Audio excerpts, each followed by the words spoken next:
తాకట్టులో ఉన్న బంగారాన్ని విడిపించి ఆ రోజున్న మార్కెట్ ధర కట్టి మిగిలిన డబ్బును మీకు అందిస్తుంది ఎస్వీఎస్ గోల్డ్.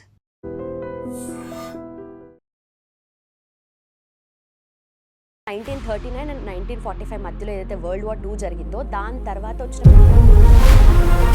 వరల్డ్ ఆర్డర్ని కానీ ట్రంప్ చేంజ్ చేసినంతగా చేంజ్ చేయట్లేదు. అసలు మిగతా వాళ్ళకంటే స్వభావరీత్యా కూడా చూస్తే మనం ఫస్ట్ కొంచెం ఈ టెంపర్మెంట్లో కొంచెం దుందుడుకుతనం కనిపిస్తుంది. ఈ రెండు కారణాల వల్ల ఆర్థికంగా అయితే అన్ని దగ్గరలో ఇబ్బందులు పడడం జరిగింది. వాళ్ళు డెవలప్ చేసిన ఇన్ఫ్రాస్ట్రక్చర్ కూడా అవుట్డేటెడ్ అయిపోయింది, మళ్ళీ కొత్తగా చేయాలి. ఒక రకంగా చెప్పాలి అంటే మొనార్కీ లాగా ఫీల్ అవుతుంది. ట్రంప్ పొలిటీషియన్ కాదు, ఒక వ్యాపారవేత్త కాబట్టి most of his life time అంటే ఆయనకున్న వయసులో మోర్ దెన్ 80% లైఫ్ అనేది బిజినెస్తో అసోసియేట్ అయి ఉంది.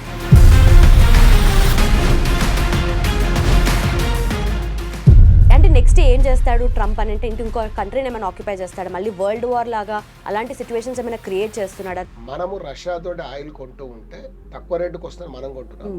మనం కొంటూ ఉంటే ఆ డబ్బులన్నీ తీసుకెళ్లి ఉక్రెయిన్ మీద రష్యా యుద్ధం చేస్తుంది. ఈ స్పానిష్ అమెరికా వాస్తవానికి చాలా కాలం పాటు became a football ground of multinational companies of America. ఏ దేశంలో చూసినా కూడా ఇటువంటి ఒక నేషనలిజం అనేది డెవలప్ అయింది. Welcome to I dream. నా పేరు లుంపిని. వరల్డ్ ఆర్డర్ని ట్రంప్ మార్చినంతగా ఏ ప్రెసిడెంట్ మార్చలేదు. ఏ ప్రెసిడెంట్ అంటే 1945లో మనకు వరల్డ్ వార్ 2 ఎండ్ అయింది. అప్పటి నుండి వరల్డ్లో ఎంతమంది ప్రెసిడెంట్స్ మారినా ట్రంప్ చేసినంత ఎఫెక్ట్ ఎవ్వరూ చేయలేదని చెప్తున్నారు. బట్ ఇంతకీ ట్రంప్ తీసుకొచ్చే పాలసీ స్కీమ్స్ వల్ల నిజంగానే అమెరికా గ్రేట్ అగైన్ అవుతుందా, లేదంటే ఐసోలేటెడ్ పవర్గా మిగిలిపోతుందా, ఆర్ ఎల్స్ కంట్రీస్ మీద ఓవరాల్గా వరల్డ్ మీద ఎలాంటి ఇంపాక్ట్ ఉంటుంది, ఎవరిని డిస్కస్ చేద్దాం.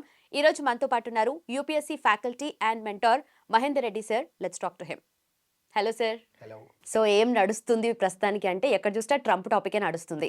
సో బేసిక్గా 1939 అండ్ 1945 మధ్యలో ఏదైతే వరల్డ్ వార్ 2 జరిగిందో దాని తర్వాత వచ్చిన ప్రతి president, for example US presidents అంతా లిస్ట్ చూసుకున్నా కూడా జాన్ ఎఫ్ కెనడీ దగ్గర నుండి, తర్వాత బిల్ క్లింటన్, ఆ తర్వాత వచ్చిన వాళ్ళందరూ జార్జ్ బుష్ కానీ లేదంటే బరాక్ ఒబామా కానీ ఎవ్వరు కూడా ఒక కంట్రీ ఆర్డర్ని కానీ లేదంటే వరల్డ్ ఆర్డర్ని కానీ ట్రంప్ చేంజ్ చేసినంతగా చేంజ్ చేయట్లేదు. ప్రతిసారి ఏదో ఒకటి కొత్త కొత్త స్కీమ్స్తో కానీ కొత్త పాలసీస్తో కానీ వస్తాడు. అది వరల్డ్ మీద ఎఫెక్ట్ చూపిస్తుంది కదా. సో దీని గురించి ఏం చెప్తారు? ఇప్పుడు ట్రంప్ అలా చేయడం ఎందుకు అన్నదాన్ని కూడా ఒక ప్రశ్నగా చూస్తే, అసలు మిగతా వాళ్ళకంటే స్వభావరీత్యా కూడా చూస్తే మనం ఫస్ట్ కొంచెం ఈ టెంపర్మెంట్లో కొంచెం దుందుడుకుతనం కనిపిస్తుంటుంది. మొదటిసారి అధికారంలోకి వచ్చినప్పుడు కూడా అమెరికా ఫస్ట్ అనే నినాదంతో వచ్చాడు. మళ్ళీ తర్వాత రెండవసారి అధికారానికి వచ్చినప్పుడు కూడా గ్యాప్ తర్వాత కూడా వస్తే మళ్ళీ ఇప్పుడు కూడా ఆయన అదే నినాదం, ఏది అమెరికా ఫస్ట్ అనే నినాదంతో వచ్చాడు. వాస్తవంగా మనం ప్రపంచం మొత్తాన్ని కనుక పరిశీలిస్తే గత 2 దశాబ్దాలుగా దాదాపు ఒక 20 yearsగా ఎకనామిక్ క్రైసిస్ అనేది ఎక్కడో దగ్గర కనిపిస్తూనే ఉంది. ఒకసారి ఎకనామిక్ క్రైసిస్ వచ్చి దెబ్బతిన్నాం సబ్ప్రైమ్ వంటి వాటి వల్ల. రెండవసారి ప్రపంచాన్ని బాగా వణికించింది ఏంటంటే కరోనా. ఈ 2 కారణాల వల్ల ఆర్థికంగా అయితే అన్ని దగ్గరలో ఇబ్బందులు పడడం జరిగింది. దీంతో అమెరికా ఇంటర్నల్గానే కొన్ని సమస్యలు ఉన్నాయి, ముఖ్యంగా ఫినాన్షియల్ క్రైసిస్ లాంటివి ఎప్పుడు కనిపిస్తూనే ఉన్నాయి, మనం అవునన్నా కాదన్నా. పైగా అక్కడ మరొక సమస్య కూడా ఏంటంటే వాళ్ళు డెవలప్ చేసిన ఇన్ఫ్రాస్ట్రక్చర్ కూడా అవుట్డేటెడ్ అయిపోయింది, మళ్ళీ కొత్తగా చేయాల్సి వస్తుంది. సో వాళ్ళ ఇంటర్నల్గా ఎంప్లాయ్మెంట్ ప్రాబ్లం అంటే అన్ఎంప్లాయ్మెంట్ ప్రాబ్లం ఉంది.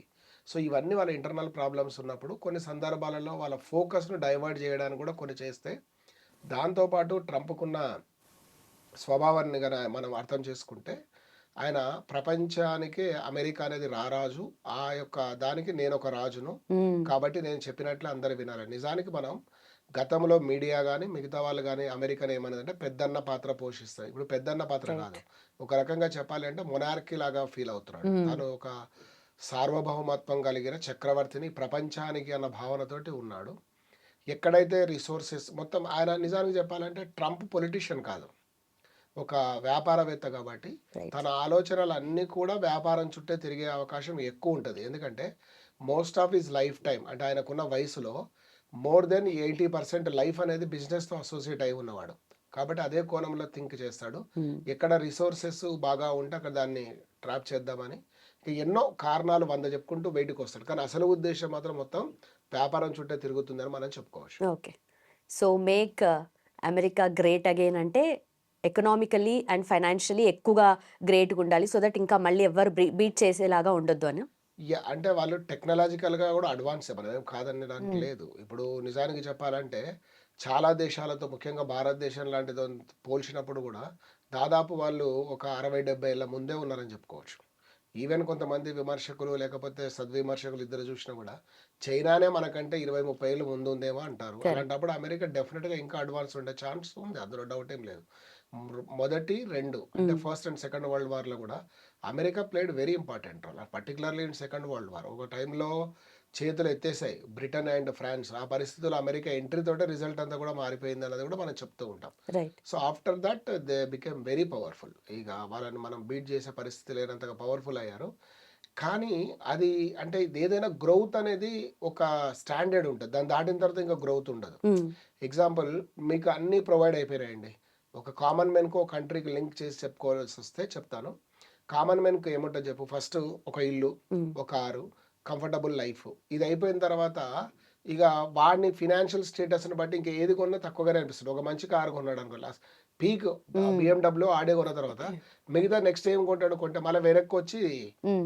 చిన్నదేదో కొన్నాడనుకోండి. అప్పుడు గ్రోత్ నెగెటివ్‌గా కనిపిస్తది. వాస్తవంగా దాని రైట్. రైట్. అట్లాగే ఒక దేశం కూడా అన్నీ అయిపోయినాయి. ఇప్పుడు example not only America, like Norway గాని, డెన్మార్క్ గాని, ఫిన్లాండ్ గాని ఇటువంటి కంట్రీస్‌ని గనుక చూస్తే వాళ్ళు కావాల్సినంత డెవలప్‌మెంట్ అయిపోయి ఉన్నారు కాబట్టి ఇంకా డెవలప్‌మెంట్ పెద్దగా కనిపియదు. మన దగ్గర ఎక్కువ కనిపిస్తది.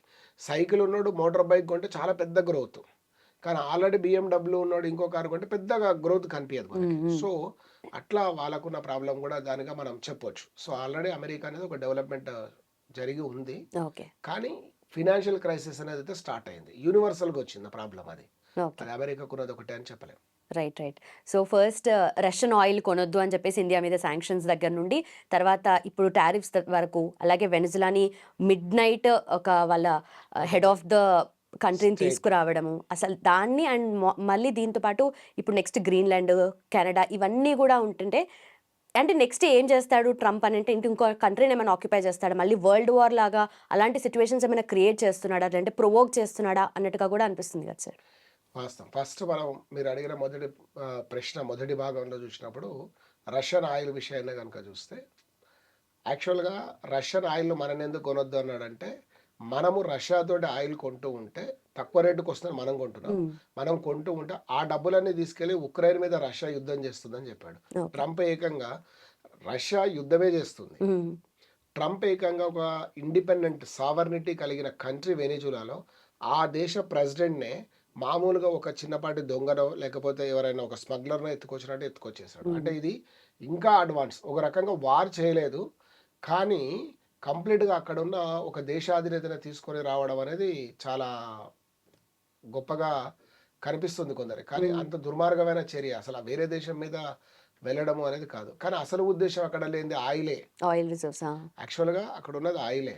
మీరు వెనిజులాను గూడా మొత్తం పరిశీలిస్తే దాదాపు ఒక 40, 45 సంవత్సరాల కాలం పాటు గూడా 1990 వరకు గూడా ఆయిల్ అండ్ డెమోక్రటిక్ అంటే ఆయిల్ వెల్త్ అండ్ డెమోక్రటిక్ ప్రజాస్వామ్యం. ఆయిల్ ప్రజాస్వామ్యాన్ని ముడిపడి నడిపినాయి. హ్మ్. నిజానికి చెప్పాలంటే ఆల్ దిస్ స్పానిష్ అమెరికా అంటాం మనం. ఏది మనం సౌత్ అమెరికాని. స్పానిష్ అమెరికా ఎందుకంటామంటే స్పెయిన్ వీటిని రూల్ చేసింది కాబట్టి వాటిని స్పానిష్ అమెరికా అంటాం. ఈ స్పానిష్ అమెరికా వాస్తవానికి చాలా కాలం పాటు became a football ground of multinational companies of America. హుహు. వాళ్ళు ఎన్ని ఎక్స్‌పెరిమెంట్‌లు ఒక మల్టీనేషనల్ కంపెనీ ఎన్ని ఎక్స్‌పెరిమెంట్‌లు చేయాలో అన్ని చేసింది దాని మీద. ఫెయిల్, పాస్, సక్సెస్, ఫెయిల్ అన్నీ చేస్తుంది. సో, అలాంటప్పుడు ఏమైతుంది అక్కడ అది కాబట్టి వాళ్ళకి తెలిసిపోయింది. దాని తర్వాత లోకల్ పీపుల్ రెవల్యూషన్ కూడా వచ్చింది. హ్మ్. దాన్నే మనం ఏమంటే బొలీవియన్ రెవల్యూషన్ అంటాం. ఓకే. ఈ బొలీవియన్ రెవల్యూషన్ తోటి మళ్ళీ చావేజ్ రావడము, నేషనలైజేషన్ చేయడము. ఆ నేషనలైజేషన్‌లో మళ్ళా అప్పుడప్పుడు మన వాళ్ళు కూడా వింతగా చూసేది ఏంటంటే జనరల్‌గా ఫన్నీగా చెప్పుకోవాల్సొస్తే, అరే! వెనిజులాలో రూ. 2 లీటర్ పెట్రోల్ పోస్తున్నారంటే మనకు నీళ్లు దొరికినట్టు వాళ్ళకి పెట్రోల్ పెట్రోల్ దొరుకుతుంది. దొరుకుతదా? రెండోది బయటోనికి అమ్మట్లేదు. వాని ఓకే. పెట్రోల్ వాడే పోసుకుంటున్నాడు. సో, దీనితోటి అది కనిపించింది. ఇప్పుడు ఆయిల్ ఇంకొకటేంటంటే ఇందులో మనం చూడాల్సిన ఇంటర్నేషనల్స్‌లో చైనా కూడా ఒక గేమ్ అనేది ప్రపంచంతోటి ఆడుతూనే ఉంది. ఎగ్జాంపుల్ మీరు చాలా సింపుల్‌గా తీసుకుంటే శ్రీలంక ఉంది. శ్రీలంక దగ్గర వెళ్లి ఇన్వెస్ట్‌మెంట్స్ పెట్టేసి శ్రీలంకని ఎంత అతలాకుతలం చేశారో. వెనిజులాలో కూడా కావాల్సిన ఇన్వెస్ట్‌మెంట్స్ సోషలిస్ట్ ఐడియాలజీ, లెఫ్టిస్ట్ ఐడియాలజీని ముసుగేసుకొని క్యాపిటలిస్ట్ యాక్టివిటీస్ అన్నీ చేస్తది చైనా. హ్మ్. సో, అక్కడికెళ్ళి పెట్టారు. సో, చైనాకు రిసోర్సెస్ అన్నీ పోవడం కూడా అమెరికాకి ఇష్టం ఉండకపోవచ్చు. సహజం అది. ఎందుకంటే ఇమ్మీడియేట్‌లీ ఎవరున్నారు? అమెరికా కాంపిటీషన్గా మనకు రష్యా ఎన్ని రోజులు కొనసాగినా ఇంకో కంట్రీగా థర్డ్ కంట్రీ ఇమీడియట్లీ చైనానే. ఓకే. వరల్డ్‌లో ఒక టాప్ 3 కంట్రీస్ తీసుకుంటే వీళ్ళు ముగ్గురే వస్తారు. అందులో నెంబర్ 1 పొజిషన్ ఉంటది. కానీ నెంబర్ 3 ఎప్పటికి కూడా నెంబర్ 2కి రావద్దని, నెంబర్ 2 నుంచి నెంబర్ 1 కూడా రావద్దని, నెంబర్ 1 నుండి ఎప్పుడు ప్రయత్నం చేస్తాడు కదా! రైట్. రైట్. అంతే. సో, ఆ క్రమంలో భాగంగా ఇవన్నీ జరుగుతున్నాయి. ఓకే. గ్రీన్‌లాండ్ విషయానికొచ్చే వరకు మొదటి నుంచి కూడా వీళ్ళకున్న ఒక ఏంటంటే నార్త్ హెమిస్ఫియరే కంప్లీట్‌గా నాదే అనే భావన కొంత అమెరికన్స్‌కి ఉంటది. పర్టిక్యులర్‌లీ ఈ కెనడా కావచ్చు. మీరు అలాస్కాను కూడా చూస్తే కెనడా పైన ఎక్కడో ఉంటది. స్టేట్ ఒకటి. American state. హ్మ్. సో, దీనితోటి వీళ్ళకి ఇదంతా అనుకుంటారు. గ్రీన్‌లాండ్‌లో కూడా రిసోర్సెస్ అంతకు మించి ఏం లేదు. యాక్చువల్‌గా గ్రీన్‌లాండ్ అనేది ఒక కంప్లీట్ ఐస్ షీట్ ఉన్న ల్యాండ్ అది. ఓకే. అది గ్రీన్‌లాండ్ కాదు వాస్తవంగా. అవును. ఐస్ షీట్ ఉన్నది. రైట్. సో, అది 930s టైంలో డిస్కవర్ చేయడం జరిగింది. ఆ తర్వాత ఇది నార్వే కంట్రీ యొక్క కంట్రోల్‌లో ఉండేది. సో, తర్వాత కాలంలో డెన్మార్క్ రావడం, మళ్ళీ వరల్డ్ వార్ 1814లో నెపోలియన్ వార్స్ తోటి కొంతకాలం పాటు ఇబ్బంది పడ్డది. మళ్ళీ తర్వాత వరల్డ్ వార్ 2 అంటే వరల్డ్ వార్ 2 టైంలో కూడా జర్మనీ ఇన్వేషన్స్ డెన్మార్క్ మీద గాని అవన్నీ జరిగాయి. తర్వాత కాలంలో డెన్మార్క్ చేతిలోకి వచ్చింది. ఇట్లా జరుగుతూ 1970s, 1999స్‌కి ఇట్లా వచ్చేవరకి దానికి ఒక హోమ్ రూల్ స్టేటస్ అయితే ఆల్మోస్ట్ దీన్ని ఏమంటామంటే మనము అటానమస్ స్టేటస్ అని కూడా పిలవచ్చు. హ్మ్. దీన్ని అటానమస్ స్టేటస్‌గా కూడా మనం పిలుచుకునే అవకాశం ఉంటది.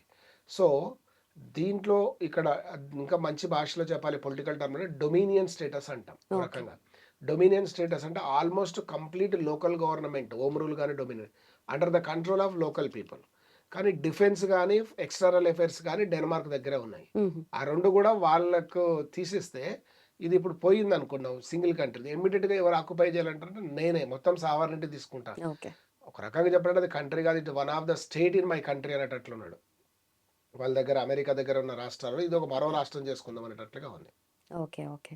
అంటే ఇది అంతా గూడా ఇప్పుడు ట్రంప్ అయితే మళ్ళీ వచ్చే ఛాన్స్ లేదు first of all. And identity crisis అనేది ఒకటుంది. ప్రతిసారి ఏది చేసినా ఒక ఇంపాక్ట్, ఒక వరల్డ్ మీద ఇంపాక్ట్ చూపియాలి అన్నట్టుగా చేస్తున్నాడన్నట్టుగా కూడా కొన్ని థింగ్స్ ఉన్నాయి కదా! దీని చుట్టూ. ఇప్పుడు ఏ నాయకుడైనా తన యొక్క ప్రభావం ప్రపంచం మీద ఉండాలని కోరుకుంటాడు. హ్మ్. ట్రంప్ మరొకసారి రాడు అనడానికి ఏముంది? హ్మ్. మళ్ళీ కూడా గెలవచ్చు. అయితే యాక్చువల్‌గా అమెరికన్ రాజ్యాంగం ప్రకారము ఎవరు ఎన్ని సార్లైనా పోటీ చేయొచ్చు. కానీ ఆ 2 సార్లు మాత్రమే అనేది కూడా ఏంటి అంటే 2 సార్లు అది ఒక దాన్ని ఒక రూల్‌గా అది ఒక ఇంబైబ్ కాదు. అసలు రూల్ అంటే అది రాజ్యాంగబద్ధంగా ఉన్నది కాదు. ఒక సాంప్రదాయంగా పెట్టుకున్నది. ఓకే. మళ్ళీ కూడా పోటీ చేయొచ్చు. హుహు. మళ్ళీ కూడా గెలవచ్చు. ఓకే. లేదా ఓడిపోవచ్చు. సో, అది మనకు దాన్ని బ్రేక్ చేసే ఆలోచన ఛాన్స్ ఉంది. ఉండొచ్చు. ఇన్ని ఓకే. బ్రేక్ చేసేటోడు అది బ్రేక్ చేయడం అనేది ఏం లేదు. కరెక్ట్. కరెక్ట్. రెండవది జనరల్ కూడా ప్రపంచవ్యాప్తంగా కూడా మీరు గమనిస్తే ఏ దేశంలో చూసినా కూడా ఇటువంటి ఒక నేషనలిజం అనేది డెవలప్ అయింది. అంటే అన్ని దేశాలలో నేషనలిజం ఉన్నా ఇది ఒక ఏ కైండ్ ఆఫ్ నేషనలిజంగా మనం చెప్పుకోవచ్చు. మేమే గ్రేటు, మేమే గొప్ప, గతం మాదే, భవిష్యత్తు మాదే అనేది ఒకటి. వాస్తవికవాదానికి దూరంగా హ్మ్. లేదా వారికి నచ్చనివి ఏమన్నా ఉంటే దాన్ని చెడుగా చూపించే క్రమం అనేది మొదలైంది. మీరు అది ఏ కంట్రీ అయినా తీసుకోండి. ఇప్పుడు నార్త్ కొరియా తీసుకోండి, అమెరికా తీసుకోండి, లేకపోతే ఇండియా కూడా తీసుకోండి, చైనా తీసుకోండి. ఈ దేశాలలో ఉన్న అధినేతలు అందరూ కూడా మేము గ్రేటు, మాది గ్రేట్. అసలు ప్రజలకు వాళ్ళు ఒక క్రైసిస్‌లో ఉన్నారు యాక్చువల్‌గా పబ్లిక్. కంట్రీ కూడా క్రైసిస్‌లో ఉంది. ఓకే. ఆ క్రైసిస్ మీద పబ్లిక్ రియాక్ట్ రాకుండా ఇంకో క్రైసిస్ క్రియేట్ చేసి పెడుతున్నారు. హ్మ్. అది వెరీ క్లియర్‌గా కనిపిస్తుంది. అసలు ఇరాన్ ఏషియన్ కాంటినెంట్‌లో ఉంది. అమెరికాకు చాలా దూరంగా ఉన్న వెనిజులా తర్వాత గ్రీన్‌లాండ్‌ని ఆక్రమిస్తారని చెప్తూనే, ఆ పని అక్కడ ఏదో మాటలు చెప్తూనే అసలు పనంతా ఇరాన్‌లో మొదలుపెట్టారు. ఓకే. ఇరాన్‌లో ఎన్ని అలజడులు జరుగుతున్నాయో చూస్తున్నారు కదా! అసలు వాళ్ళకు దాని గురించి ఏమైనా మాట్లాడాల్సి వస్తే అమెరికా ఏమంటది? చైనా వాళ్ళతోటి, నార్త్ కొరియా వాళ్ళతోటి కలిసి వీళ్ళు విపరీతంగా ఆయుధాలు తయారు చేశారు అని అంటది. దాన్ని ఈరోజు ఇరాన్‌లో జరుగుతున్న క్రైసిస్ అంతా కూడా ఇరాన్ కొలాప్స్ అయితది. హ్మ్. అదే విధంగా వాళ్ళు ఫినాన్షియల్‌గా లాస్ అయితారు. వాళ్ళేం చెప్తారు? ఈ దేశాలతోటి కలిసి ఉండేది బాంబులు బాగా తయారు చేసింది, మారణాయుధాలు చేసింది, ఇతరుల మీద నీ దగ్గర కూడా చాలా ఉన్నాయి. ఉన్నాయి. నీ దగ్గర కూడా ఎక్కువయ్యి ఇప్పుడు అట్లా వాడుతున్నావు. వీడు కూడా అలాగే వాడతాడు. సో, ఇదంతా చెక్స్ అండ్ బ్యాలెన్స్‌లో క్రమంగా అన్ని దేశాలు అంటే ట్రంప్ ఇతర దేశాలపైన దాడి చేసి ఆక్రమించడం అనేది సరైన పద్ధతి కాదు. ఇది ప్రపంచ యుద్ధంగా టర్న్ అయితదనేది మాత్రం నేను అనుకోవడం లేదు. ఎందుకంటే ఒకప్పుడు ప్రపంచ యుద్ధం జరిగే నాటికి ప్రపంచ దేశాలతో అణ్వాయుధాలు కలిగి ఉన్న దేశాలు చాలా పరిమితం. కానీ ఇప్పుడు మాత్రం చాలా ఎక్కువ దేశాలతో ఉంది కాబట్టి అంత సులభంగా అది జరిగే అవకాశం లేదు. ఓకే. కానీ వీళ్ళ అందుకే దగ్గర ఆయుధాలు మీకు ఐన్స్టీన్ గాని లేకపోతే కొందరు శాస్త్రవేత్తలు కూడా మూడవ ప్రపంచ యుద్ధం ఎట్లా జరుగుతుంది అన్నదానికి ఆయన ఒక మంచి మాట చెప్తాడు. ఏమనంటే మూడవ ప్రపంచ యుద్ధం ఎట్లా జరుగుతుందో తెలియదు కానీ నాలుగవ ప్రపంచ యుద్ధం మాత్రం రాళ్లతోటి జరుగుతుందని చెప్తాడు. ఓకే. ఎందుకు అని అంటే మూడవ ప్రపంచ యుద్ధం నిజంగానే జరుగుతుంది, ప్రపంచం మొత్తం స్మాష్ అయిపోతుంది. మళ్ళీ మనం పాలియోలిథిక్ స్టేజ్ నుంచి అంటే ఆటవిక జీవన విధానం నుంచి ప్రారంభం అవుతాం కాబట్టి అట్లా జరుగుతుందని చెప్తాడు. అంటే మళ్ళీ ఎర్లీ మ్యాన్ నుండి యా ఆ స్టేజ్. అది కాబట్టి దాన్ని బట్టి మనం ఊహించవచ్చు జరిగితే ఎట్లా ఉంటుంది దాని వినాశనం అన్నది తెలుసు. ఓకే. మొత్తం విధ్వంసం అప్పుడు ప్రపంచం అంతా. డెఫినెట్గా ఆ ఛాన్స్ ఎక్కువ. Right, right. సో ఆయుధాలు ఉన్నాయి, అణ్వాయుధాలు ఉన్నాయి, వీళ్ళు డెవలప్ చేసుకుంటున్నారని చెప్పేసి ఫ్యూచర్లో ఏమన్నా అటాక్ చేస్తారేమో అని చెప్పి మళ్ళీ దీని గురించి కూడా ఇప్పుడు ప్రజెంట్లో గొడవ పడుతున్నారు. అవును. దానికి దాన్ని ఎలా చూడాలి అసలు? ఇప్పుడు ఆయుధాలను కలిగి ఉండడం, అణ్వాయుధాలను కలిగి ఉండడం అనేది ఆయా దేశ భద్రత దృష్ట్యా వాస్తవంగా జవహర్ లాల్ నెహ్రూ గారి కాలం నుంచి భారతదేశం ఒక విధానాన్ని కూడా ప్రకటించింది. అదేంటంటే